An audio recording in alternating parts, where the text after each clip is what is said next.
Когда во все дома потребителей региона поступит тепло, а также о готовности объектов к запуску отопления и об объемах завоза топлива в районы, готова рассказать Юлия Великодная.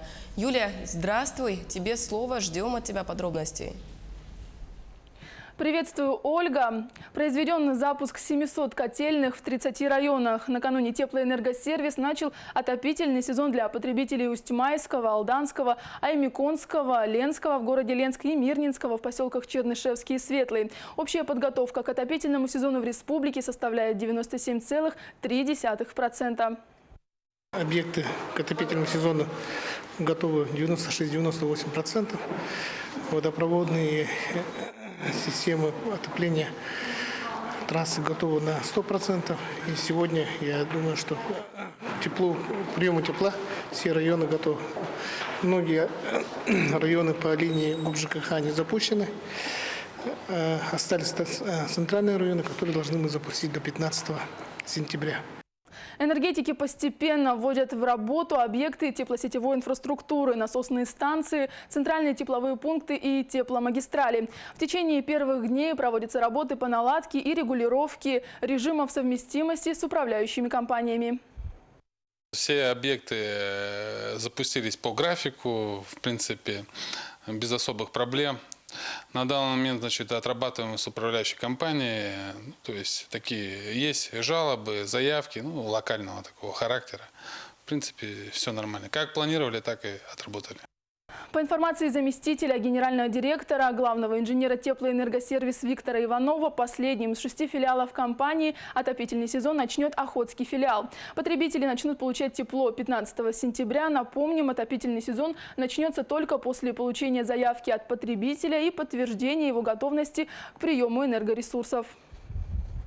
Что касается столицы региона, то в Якутске подано тепло в социальные объекты, больницы, детские сады и школы. Затем придет черед жилых домов. Директор ЕТЭЦ Владимир Андреевский отмечает, что этим летом произведен большой объем работы по замене изношенных участков городской магистральной тепловой сети. Что касается ремонта тепловых сетей, то в этом году удалось заменить 30 километров сетей тепловодоснабжения. Процесс уже завершается. Так что якутская ТЭС готова к отопительному сезону, подчеркнул он. Ну а по словам министра ЖКХ региона Дмитрия Садовникова, вопросы по городу Якутску есть. По городу Якутску вопросы есть. По городу Якутску у нас жилой фонд полностью не запущен. Не запущена и часть социальных объектов. Но это на самом деле зависит от организационных моментов. К сожалению, про несвоевременный запуск было отмечено на совещании и у главы региона, и нашему министерству профильному поручено курирующим заместителем председателя правительства, чтобы мы взяли этот вопрос на контроль. В 1263 многоквартирных домах Якутска произведена промывка систем отопления, что составляет 97% от общего жилфонда, снабжаемого теплом от источников Якутскэнерго. Главный специалист якутского отделения энергосбыта Лариса Макзоева отметила, что степень технической готовности объектов потребителей к подаче тепла сохраняется на уровне показателей прошлых лет. Но вместе с тем есть проблемы с гаражно-строительными кооперативами в частном секторе, где собственники элеваторных узлов не занимаются их своевременным обслуживанием. Один из таких объектов расположен возле частных домов по улице Чеченко 35/3, /4, /5 и /6. Обязательным условием вхождения в отопительный период является техническая готовность зданий и урегулирование вопроса задолженности за тепло. Отметим, что по состоянию на 1 сентября общая задолженность потребителей столицы перед Якутскэнерго составляет более 900 миллионов рублей. Из них 400 миллионов рублей задолжали УК и ТСЖ, около 300 миллионов рублей населения. Подготовка к отопительному сезону предусматривает и получение юридическими лицами актов готовности готовности. Одним из условий этой выдачи является отсутствие задолженности.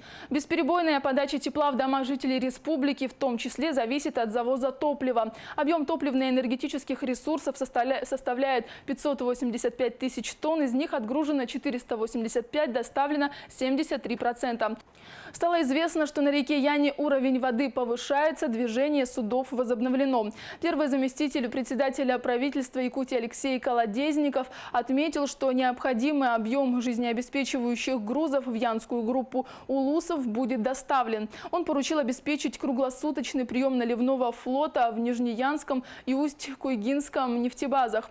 Напомним, что ранее в связи с низкими уровнями воды на реке Яне было введено ограничение посадки судов на участке Усть-Куйга-Нижнеянск. Сегодня в Устьянском улусе отгружено 64 тысячи тонн необходимых жизнеобеспечивающих грузов. Это 93% от плана. Отметим, что завоз грузов для нужд Верхоянского района завершен. Для обеспечения топливом Эвено-Бытантайского улуса отгружено 1000 тонн нефти в Батагае. Ольга, такая информация. Спасибо, Юлия.